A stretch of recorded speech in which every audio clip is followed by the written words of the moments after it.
9 বছর পর যখন বিদেশ থেকে কাউকে না জানিয়ে বাড়িতে আসলাম, এসে দেখি আমার বউ অন্য পুরুষের সাথে এক বিছানাতে শুয়ে আছে। তখন বাড়িটা দেখি বেশ ফাঁকা। অবশ্য ফাঁকা থাকারই তো কথা। আমি আর আমার ওয়াইফ ও ছোট ছেলে ছাড়া আর কেউ থাকে না। কাউকে কিছুই না জানিয়ে সারপ্রাইজ দেব বলে যখন বাড়িতে প্রবেশ করলাম, তখন একটা রুমের দরজা আধা খোলা অবস্থায় রয়েছে। দরজাটা ঠেলে ভিতরে ঢুকতেই দেখি আমার বউ পাশে 3 বাড়ি পরে আতিক ভাইয়ের সাথে একই বিছানাতে শুয়ে আছে।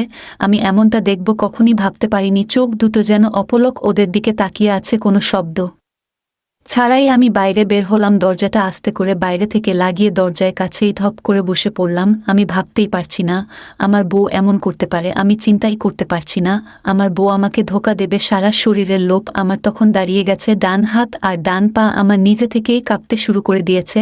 আমি ঠিক কী করব বুঝতে পারছি না। চারিদিকে একবার তাকালাম। বাড়িটা বেশ উন্নত হয়েছে। হাত ঘড়িটার দিকে তাকিয়ে দেখি বেলা 11টা। তার মানে আমার ছেলে এখন স্কুলে আর আমার